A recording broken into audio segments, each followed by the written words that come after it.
സകലവും ശ്രവിക്കേണം.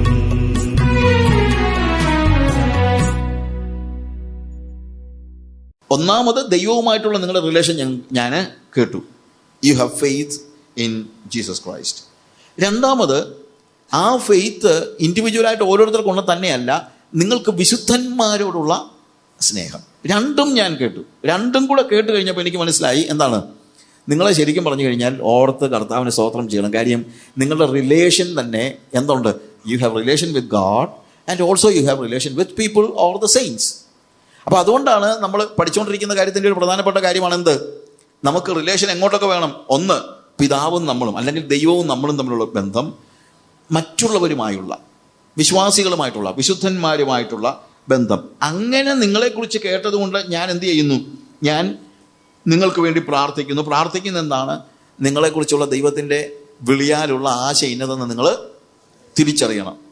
അത് തിരിച്ചറിയുന്നതിന് മുമ്പേ തന്നെ സ്തോത്രം ചെയ്യാനുണ്ട്. ശരിക്കും പറഞ്ഞു കഴിഞ്ഞാൽ നമ്മൾ വിശ്വാസത്തിലേക്ക് വരുന്ന ആളുകൾ അവരുടെ ജീവിതത്തിൽ വിശ്വാസത്തിലേക്ക് വരുന്ന ആളുകൾ നമ്മുടെ കാര്യം തന്നെ എടുത്തു. നമ്മൾ ഓരോ ദിവസവും പുതിയ പുതിയ കാര്യങ്ങൾ പഠിച്ചുകൊണ്ടിരിക്കുകയാണ്. അങ്ങനെ എല്ലാം അറിഞ്ഞതിന് ശേഷമല്ല നമ്മൾ പലപ്പോഴും എന്ത് ചെയ്യുന്നത്, അല്ലെങ്കിൽ നമ്മൾ പഠിക്കുകയാണല്ലോ. എല്ലാം അറിഞ്ഞതിന് ശേഷമല്ല ഒരാൾ വിശ്വാസിയാകുന്നത്. എന്തന്നെയല്ല, വിശ്വാസി ആയതിനു ശേഷവും നമ്മൾ എന്താണ്, ആ വളർച്ചയുടെ ഒരു ഘട്ടത്തിലാണ്. ആ വളർച്ചയുടെ ഘട്ടത്തിൽ കൂടുതൽ നമ്മൾ പ്രയോജനകരമാകണമെങ്കിൽ, അതുകൊണ്ട് അപ്പോൾ പറയുന്നത്, ഞാൻ നിങ്ങളെ ഓർത്തും പ്രാർത്ഥിക്കുന്നുണ്ട്, ദൈവമേ ഇപ്പം തന്നെ ഇവർക്ക് എന്തുണ്ട്, യേശു ക്രിസ്തുവിൽ വിശ്വാസമുണ്ട്, വിശുദ്ധന്മാരോട് സ്നേഹമുണ്ട്. പക്ഷേ എന്നാൽ ഇവരെക്കുറിച്ചുള്ള നിന്റെ ഹിതം എന്താണെന്നൊക്കെ ഇവരൊന്ന് അറിഞ്ഞിരുന്നെങ്കിൽ, അവരുടെ ഹൃദയദൃഷ്ടി പ്രകാശിച്ചിട്ട്, അവരുടെ ജ്ഞാനത്തിൻ്റെയും വെളിപ്പാടിൻ്റെയും ആത്മാവിനെ പ്രാപിച്ച് അവരുടെ ഹൃദയദൃഷ്ടി പ്രകാശിച്ചിട്ട് അവൻ നിന്റെ വിളിയാലുള്ള ആശ ഇന്നതെന്ന് അവരൊന്ന് തിരിച്ചറിയേണ്ടതിന് ഞാൻ പ്രാർത്ഥിക്കുന്നു. കാര്യം അതൊന്ന് അറിഞ്ഞു കഴിഞ്ഞാൽ ഇത്രയും, അതായത് യേശു ക്രിസ്തുവിൽ വിശ്വാസവും വിശുദ്ധന്മാരോട് സ്നേഹവും ഉള്ളവരായ ഇവര് ശരിക്കും നിന്റെ ഹിതത്തിന്റെ പൂർണ്ണതയിൽ വളരുന്നതിന് കാരണമാകുമല്ലോ എന്ന് വെച്ചാണ് ശരിക്കും എന്ത് ചെയ്യുന്നത്, പോള് അവരെക്കുറിച്ച് ഓർത്ത് പ്രാർത്ഥിക്കുന്നത് എന്ന് നമുക്ക് മനസ്സിലാക്കണം. അപ്പോൾ അതിൻ്റെ 1-ാം അധ്യായത്തിൻ്റെ 20-ാമത്തെ വാക്യം വായിക്കുമ്പോൾ, അങ്ങനെ അവൻ ക്രിസ്തുവിലും വ്യാപരിച്ച് അവനെ മരിച്ചവരുടെ, അതായത് 15 മുതൽ 19 വരെയുള്ള വാക്യങ്ങൾ വായിക്കുമ്പോൾ പോൾ ഇവർക്ക് വേണ്ടിയുള്ള പ്രാർത്ഥനയാണ്. അവർ മനസ്സിലാക്കേണ്ട ഒത്തിരി കാര്യങ്ങളുണ്ട്. അവർ ജ്ഞാനത്തിൻ്റെയും വെളിപ്പാടിൻ്റെയും ആത്മാവിനെ പ്രാപിച്ചിട്ട് അവൻ്റെ വിളിയാലുള്ള ആശ ഇന്നതെന്ന് തിരിച്ചറിഞ്ഞ് അവൻ വിശ്വസ്തന്മാരുടെ അവകാശത്തിൻ്റെ മഹിമാതനം എന്തെന്ന് തിരിച്ചറിയണം. നമ്മിൽ വ്യാപരിക്കുന്നവൻ്റെ ബലത്തിൻ്റെ വല്ലഭത്വം എന്തെന്ന് തിരിച്ചറിയണം. നമ്മൾ വ്യാപരിക്കുന്ന ശക്തി തിരിച്ചറിയണം. ഇതെല്ലാം ഉണ്ട്. ഞാൻ അതിനെക്കുറിച്ച് ഡിസ്ക്രൈബ് ചെയ്യുന്നില്ല. നമ്മൾ അതിനെക്കുറിച്ചൊന്ന് ചിന്തിച്ചിരുന്നു.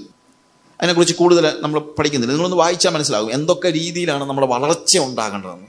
അങ്ങനെ വളർച്ച ഉണ്ടായിട്ട് പിന്നീട് 20 മുതലുള്ള വാക്യങ്ങൾ വായിക്കുമ്പോൾ, അങ്ങനെ അവൻ ക്രിസ്തുവിലും വ്യാപരിച്ച് അവനെ മരിച്ചവരുടെ ഇടയിൽ നിന്ന് ഉയിർപ്പിക്കുകയും സ്വർഗത്തിൽ തൻ്റെ വലത്തുഭാഗത്തെ എല്ലാ വാഴ്ചയ്ക്കും അധികാരത്തിനും ശക്തിക്കും കർത്തൃത്വത്തിനും ഈ ലോകത്തിൽ മാത്രമല്ല വരുവാനുള്ളതിനും വിളിക്കപ്പെടുന്ന സകല നാമത്തിനും അത്യന്തം മീതെ ഇരുത്തുകയും. അപ്പോൾ ദൈവവും ക്രിസ്തുവും, പിതാവായ ദൈവവും ക്രിസ്തുവും തമ്മിലുള്ള ബന്ധമാണ് ഇവിടെ കാണുന്നത്. ഞാൻ പറഞ്ഞത് അതുകൊണ്ടാണ് യോഹന്നാന്റെ സുവിശേഷത്തിൽ 14-ാം അധ്യായത്തിൽ നമ്മൾ വായിച്ചല്ലോ, യേശു പിതാവിലും പിതാവ് യേശുവിലും അവർ തമ്മിലുള്ള റിലേഷൻ, ആ യേശുവും പിതാവും പരിശുദ്ധാത്മാവും നമ്മളും തമ്മിലുള്ള ഒരു യൂണിയൻ, അതായത് ദൈവിക തൃത്വത്തിലെ യൂണിയൻ, നമ്മൾ തമ്മിലുള്ള, ദൈവവും നമ്മളും തമ്മിലുള്ള യൂണിയൻ, പിന്നീട് നമ്മളും മറ്റുള്ളവരും തമ്മിലുള്ള യൂണിയൻ. ഒന്ന് ദൈവത്തിലെ യൂണിയൻ, അതിപ്പോൾ നമുക്കൊന്നും ചെയ്യാനൊന്നുമില്ല, ചെയ്യേണ്ട കാര്യവുമില്ല. കാര്യം അവർ തമ്മിൽ പെർഫെക്റ്റ് യൂണിയനിലാണ്. എന്നാൽ ആ ദൈവിക തൃത്വം പൂർണ്ണമായി തന്നെ എന്ത് ചെയ്യുന്നു, എന്നിലേക്ക് ഇറങ്ങി വരുന്നത് കൊണ്ട് ഇപ്പോൾ യൂണിയൻ ആര് തമ്മിലുണ്ട്, ദൈവവും ഞാനും തമ്മിലുള്ള യൂണിയനുണ്ട്. എന്നാൽ ആ യൂണിയൻ എങ്ങോട്ടൂടെ വ്യാപരിക്കണം, ഞാനും വിശുദ്ധന്മാരും തമ്മിലുള്ള ബന്ധത്തിലേക്കൂടെ ഈ യൂണിയൻ വ്യാപരിക്കണം. അങ്ങനെയാണ് ഈ ബന്ധത്തിൻ്റെ ഒരു വ്യാപനം. അത് സ്വർഗത്തിൽ ചെല്ലുന്നത് വരെയൊന്നുമല്ല, ഇപ്പോൾ തന്നെ നടക്കേണ്ട കാര്യങ്ങളാണ് ഇതെല്ലാം, ഇപ്പോൾ തന്നെ. അതുകൊണ്ട് 1-ാം അധ്യായത്തിൽ 20-ാം വാക്യത്തിൽ relation between Christ and father when Jesus was in this world, അതായത് അവൻ ക്രിസ്തുവിൽ വ്യാപരിച്ചു. When Jesus was in this world, ദൈവം യേശു കർത്താവ് ഭൂമിയിലായിരുന്നപ്പോൾ പിതാവായ ദൈവം ക്രിസ്തുവിൽ വ്യാപരിച്ചു. അതുകൊണ്ടാണ് കർത്താവ് യോഹന്നാന്റെ സുവിശേഷത്തിൽ കർത്താവ് തന്നെ പറയുന്നുണ്ട്, ഞാൻ തനിയെ ഒരു കാര്യവും ചെയ്തിട്ടില്ല. നമ്മളതിൻ്റെ 14-ാമത്തെ അധ്യായം വായിക്കുമ്പോൾ 14-ാമത്തെ അധ്യായത്തിൽ അവൻ പറയുന്നുണ്ട്, ഫിലിപ്പോസ് അവനോട്, അതിൻ്റെ 8-ാമത്തെ വാക്യത്തിൽ ഫിലിപ്പോസ് അവനോട്, കർത്താവേ, പിതാവിനെ ഞങ്ങൾക്ക് കാണിച്ചു തരണം, എന്നാൽ ഞങ്ങൾക്ക് മതി എന്ന് പറഞ്ഞു. യേശു അവനോട് പറഞ്ഞത്, ഞാൻ ഇത്രകാലം നിങ്ങളോട് കൂടെ ഇരുന്നിട്ടും നീ എന്നെ അറിയുന്നില്ലയോ ഫിലിപ്പോസേ? എന്നെ കണ്ടവൻ പിതാവിനെ കണ്ടിരിക്കുന്നു. പിന്നെ പിതാവിനെ ഞങ്ങൾക്ക് കാണിച്ചു തരണമെന്ന് നീ പറയുന്നത് എങ്ങനെ? ഞാൻ പിതാവിലും പിതാവ് എന്നിലും ആകുന്നുവെന്ന് നീ വിശ്വസിക്കുന്നില്ലയോ? ഞാൻ നിങ്ങളോട് പറയുന്ന വചനം സ്വയമായിട്ടല്ല സംസാരിക്കുന്നത്, പിതാവ് എന്നിൽ വസിച്ചുകൊണ്ട് തൻ്റെ പ്രവൃത്തി ചെയ്യുന്നു.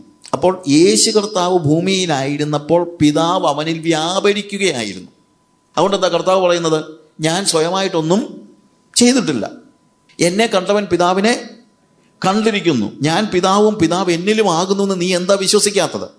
ഞാൻ സ്വയമായിട്ടൊന്നും ചെയ്തില്ല, പിന്നെന്താ ചെയ്തിരിക്കുന്നത്? പിതാവ് എന്നിൽ വസിച്ചുകൊണ്ട് തൻ്റെ പ്രവൃത്തി ചെയ്യുന്നു. അപ്പോൾ ദൈവം യേശുവിൽ വസിച്ചുകൊണ്ട്, യേശു ഭൂമിയിൽ ജീവിച്ചപ്പോൾ ആരെ യേശുവിൽ വസിച്ചു? പിതാവ്. യേശു ചെയ്ത പ്രവൃത്തികൾ അവൻ്റെ സ്വന്തം പ്രവൃത്തി ആയിരുന്നില്ല. ആരുടെ പ്രവൃത്തികളായിരുന്നു? പിതാവിൻ്റെ പ്രവൃത്തികളായിരുന്നു. യേശു ആകെ ചെയ്തത് അതാണ്. വാസ്തവം പറഞ്ഞു കഴിഞ്ഞാൽ സബ്മിഷൻ എന്ന് പറയുന്നത്. എന്താണ് സബ്മിഷൻ? പിതാവിന് എന്ത് ചെയ്യണോ അത് യേശുവിൽ വസിച്ചുകൊണ്ട് പിതാവ് ചെയ്തു. നമ്മൾ നോക്കുമ്പോൾ കണ്ടത് യേശു ചെയ്യുന്നതായിട്ടാണ്, പക്ഷേ ചെയ്തത് ആരായിരുന്നു? പിതാവായിരുന്നു. ഇത് ഞാൻ പറയാൻ കാര്യം എന്ന് വെച്ച് കഴിഞ്ഞാൽ ഇത് നമ്മുടെ ജീവിതത്തിൽ ആപ്ലിക്കബിളാണ്. എങ്ങനെ ആപ്ലിക്കബിൾ? ഇന്ന് ഞാൻ ഭൂമിയിൽ ജീവിക്കുമ്പോൾ ഞാൻ സ്വയമായിട്ട് ഒന്നും ചെയ്യാൻ പാടില്ല. യേശു എന്നിൽ ജീവിച്ചുകൊണ്ട് യേശുവിൻ്റെ പ്രവൃത്തി ചെയ്യണം. യേശു ഭൂമിയിൽ ജീവിച്ചപ്പോൾ പിതാവ് യേശുവിൽ വസിച്ചുകൊണ്ട് പിതാവിൻ്റെ പ്രവൃത്തി ചെയ്തതുപോലെ ഞാൻ ഭൂമിയിൽ ജീവിക്കുമ്പോൾ എന്താ ചെയ്യേണ്ടത്? ഞാൻ പ്രവൃത്തി ചെയ്യുകയല്ല, പ്രത്യുത യേശു എന്നിൽ വസിച്ചുകൊണ്ട് യേശുവിൻ്റെ പ്രവൃത്തി ചെയ്യണം. അതാണ് ഒരു ഐഡിയൽ സ്റ്റേജ് എന്ന് പറയുന്നത്. അതാണ് നമ്മളിന്ന് ദൈവം പ്രതീക്ഷിക്കുന്നത്. അതായത് നമ്മൾ ഭൂമി ജീവിക്കുമ്പോൾ നമ്മൾ സ്വയമായിട്ടൊന്നും ചെയ്യാൻ പാടില്ല. പണിയെടുക്കരുതെന്നല്ല എൻ്റെ അർത്ഥം. മറ്റുള്ളവർ കാണുമ്പോൾ അവരുടെ കണ്ണുകളിൽ, യേശു ഭൂമിയിൽ ജീവിച്ചപ്പോഴും കൂടെ നടന്ന ഫിലിപ്പോസ് പോലും മനസ്സിലാക്കിയില്ല, എന്ത്? ഇതൊന്നും യേശു അല്ല ചെയ്യുന്നത്, ഇതാര് ചെയ്യുന്നതാണ്? പിതാവ് ചെയ്യുന്നതാണെന്ന് മനസ്സിലാക്കിയില്ല. കാര്യം അതൊരു അദൃശ്യ യാഥാർത്ഥ്യമാണ്. ഇതേപോലെ എൻ്റെ കാര്യത്തിലും യേശു എന്നിൽ വസിച്ചുകൊണ്ട് അവൻ്റെ പ്രവൃത്തി ചെയ്യുമ്പോൾ ആത്മീക കണ്ണുകൾ തുറന്നിട്ടില്ലാത്ത ആളുകൾക്ക് ഇത് ചെയ്തത് ഞാനാണെന്ന് തോന്നിയാലും യഥാർത്ഥത്തിൽ ചെയ്തത് ആരാണ്? യേശുവ. അപ്പം അങ്ങനെയുള്ള ടോട്ടൽ ഡിപ്പെൻഡൻസിനെയാണ് വാസ്തവത്തിൽ ഫെയ്ത്ത് എന്ന് പറയുന്നത്. ശരിക്കും ഫെയ്ത്ത് എന്ന് പറയുന്ന വാക്കിൻ്റെ അർത്ഥം തന്നെ അതാണ്. കംപ്ലീറ്റ് ആയിട്ട് ഞാൻ സറണ്ടർ ചെയ്യുകയും എന്ത് ചെയ്യണോ അതെല്ലാം ചെയ്യുന്നതാണ് ആരാണ്? യേശുവാണ്. എൻ്റെ യാതൊരു എഫർട്ടോ പ്രവൃത്തിയോ ഇല്ലാതിരിക്കുന്നതാണ് ഫെയ്ത്ത് എന്ന് പറയുന്നത്. നമ്മുടെ ജീവിതത്തിൽ ഫെയ്ത്ത് എന്താണെന്നുള്ളത് നമ്മൾ തിരിച്ചറിയണം. നമ്മൾ പലപ്പോഴും ഫെയ്ത്ത് എന്ന് പറയുന്നത് ഒരു മെൻ്റൽ എക്സസൈസായിട്ടാണ് ചിന്തിക്കുന്നത്. അങ്ങനെ ഒരു മെൻ്റൽ എക്സസൈസ് അല്ല ഫെയ്ത്ത്. വിശ്വസിക്കുക, നീ വിശ്വസിക്കുക എന്നൊക്കെ നമ്മൾ പലപ്പോഴും പറയും. പക്ഷെ അങ്ങനെയൊന്നും വിശ്വസിക്കുക, അതല്ല വിശ്വാസം. വിശ്വാസം എന്ന് പറയുന്നത് ഞാൻ പ്രവർത്തിക്കാതിരിക്കുന്നതാണ് വിശ്വാസം. പകരം ആര് പ്രവർത്തിക്കണം? യേശു എന്നിൽ പ്രവർത്തിക്കണം. അതാണ് ശരിക്കും വിശ്വാസം എന്ന് പറയുന്നത്. അതിനുവേണ്ടി യേശു എന്നിൽ പ്രവർത്തിക്കണമെങ്കിൽ ശരിക്കും ഞാൻ പ്രവർത്തിക്കാതിരുന്നാലേ യേശുവിന് എന്നിൽ പ്രവർത്തിക്കാൻ പറ്റുള്ളൂ. ഞാൻ പ്രവർത്തിക്കുകയാണെങ്കിൽ യേശുവിന് എന്നിൽ പ്രവർത്തിക്കാൻ പറ്റത്തില്ല. യേശുവിന് എന്നെ സഹായിക്കാൻ പറ്റുമായിരിക്കും, പക്ഷേ യേശുവിന് എന്നിൽ പ്രവർത്തിക്കാൻ പറ്റില്ല. യേശുവിന് എന്നെ സഹായിക്കാൻ പറ്റുമായിരിക്കും, പക്ഷേ യേശുവിന് എന്നിൽ പ്രവർത്തിക്കാൻ പറ്റത്തില്ല.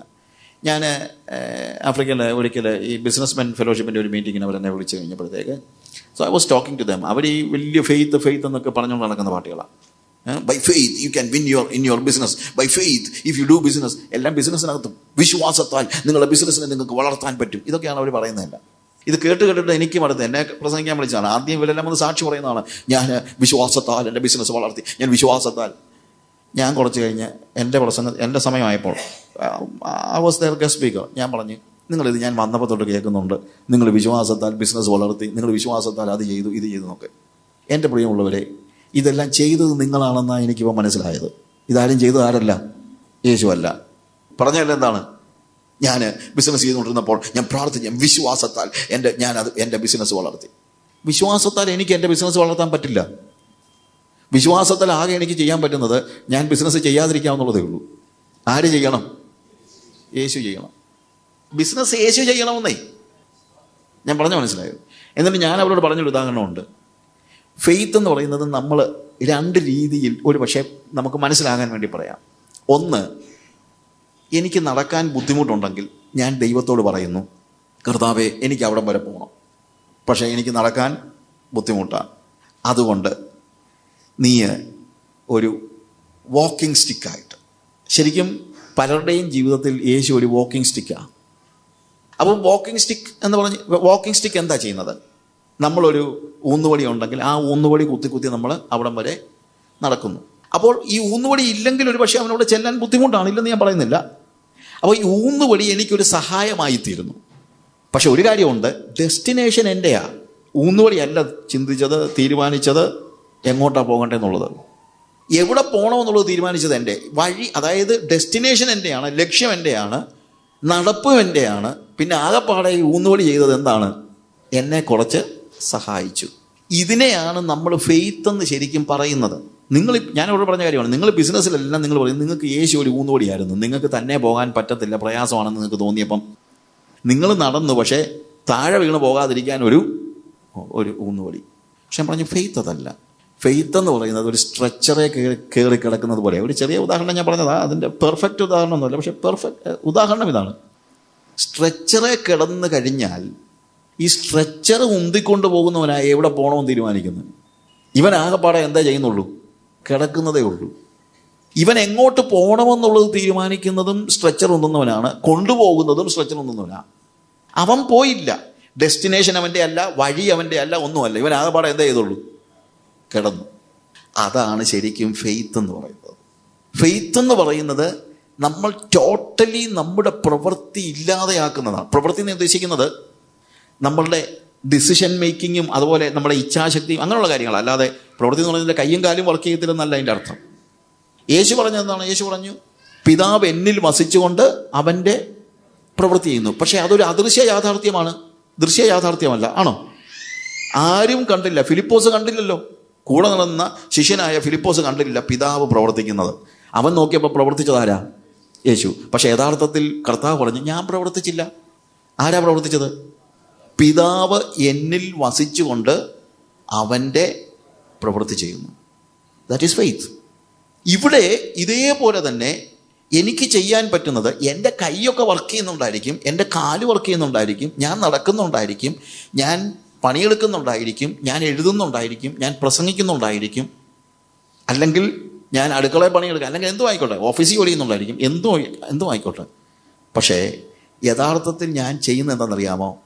യേശു എന്നിൽ വസിച്ചുകൊണ്ട് അവൻ്റെ പ്രവൃത്തി ചെയ്യാൻ ഏൽപ്പിച്ചു കൊടുക്കുക മാത്രമാണ്. അവൻ്റെ പ്രവൃത്തി. എൻ്റെ പ്രവൃത്തി എന്ന് ഞാൻ പറയുന്നത് അതായത് എൻ്റെ തല എന്നോട് പറഞ്ഞ കാര്യങ്ങൾ ചെയ്യുമ്പോഴാണ് അത് എൻ്റെ പ്രവൃത്തി. അത് ഞാൻ ചെയ്തതാണ് എന്ന് പറയുന്നു. ഞാൻ ചെയ്തതാണ്. ഇപ്പം ഷാജഹാൻ താജ്മഹൽ പണിതു എന്ന് നമ്മൾ പറയുന്നു. ഷാജഹാൻ താജ്മഹൽ പണിതോ? ഷാജഹാൻ താജ്മഹൽ പണിതോ? പണിതത് പാവം പിടിച്ച പണിക്കാരാ, കൂലിക്കാരാ.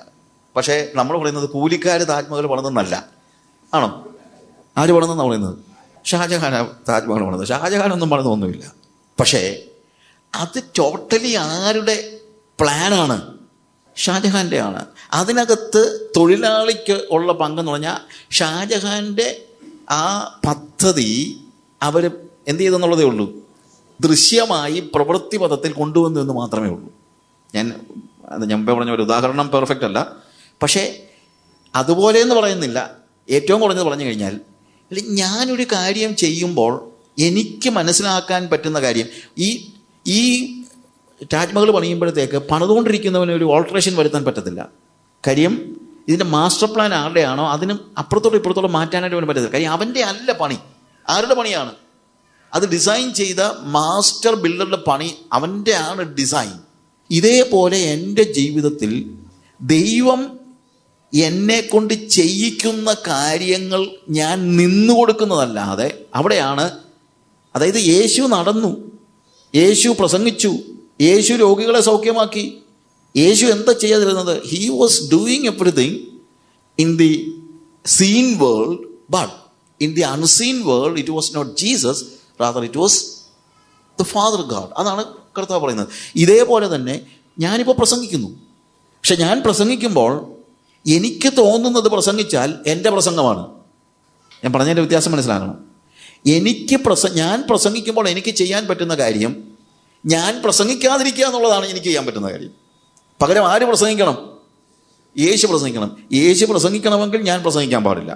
രണ്ടുപേർക്കും ഒരുമിച്ച് പ്രസംഗിക്കും. രണ്ട് തല വർക്ക് ചെയ്യാൻ പറ്റത്തില്ല. ഒരു തല മാത്രമേ. ഇപ്പം എൻ്റെ വായിലൂടെ വരുന്ന വാക്കുകൾ ഞാൻ ചിന്തിച്ച് പറയുന്ന വാക്കുകളാണ് എന്ന് വേണമെങ്കിൽ പറയാം. പക്ഷേ യഥാർത്ഥത്തിൽ എനിക്ക് ഫെയ്ത്ത് ഉണ്ടെങ്കിൽ എൻ്റെ തല മാറ്റി വെച്ചേച്ച് യേശു എന്നിൽ വസിക്കാൻ അനുവദിക്കുക മാത്രമേ എനിക്ക് ചെയ്യാൻ പറ്റുള്ളൂ.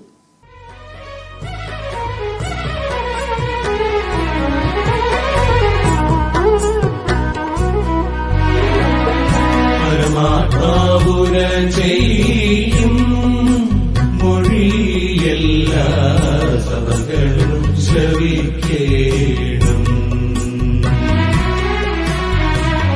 പരമാത്മാവുര ചെയ്യും മൊഴിയെല്ലാ സഭകളും ശ്രവിക്കേണം.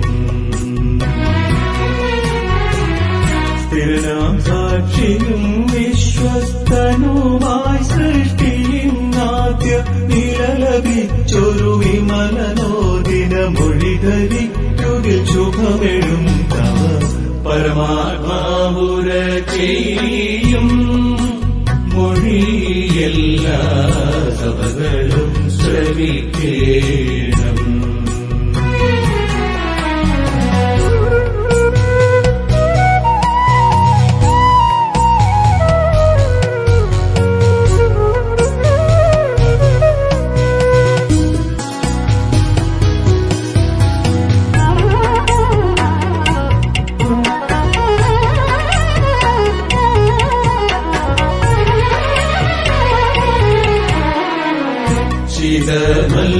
ശിതമല്ലുഷവുമല്ല തവ ഗുണം ഇതെന്നു നിജവുമില്ല.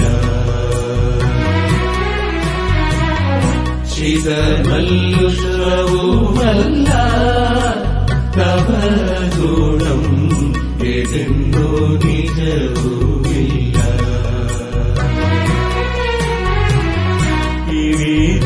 ഇനിയും പാടിയ ജലം പോലെ നാൾ കഴിക്കുകിൽ നിന്നെ ഞാൻ നമവായിൽ നിന്നു പുറത്തു വീഴ്ന്നിടും. ഞാനൊരു ധനി തന്നെ എനിക്കില്ലാരിലപിന്നെ. മനവോടിടം ചൊല്ലി കീഴാനായി കുരുടാനായി തീരിപ്പറു കാണ്ടെ തരനുടെ മുന്നിൽ വീണറിയിക്കനീയതു. പരമാത്മാവുര ചെയ്യും മൊഴിയെല്ലാ സഭകളും ശ്രവിക്കേണം.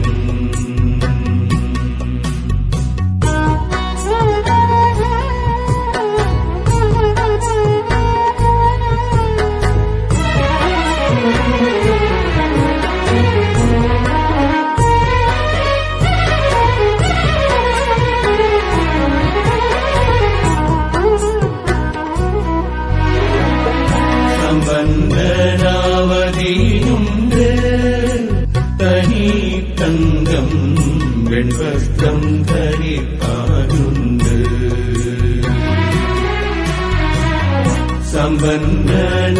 സമ്പന്നനാവതിയുണ്ട് തനി തങ്കം വെൺവസ്ത്രം ധരിപ്പാനുണ്ട്.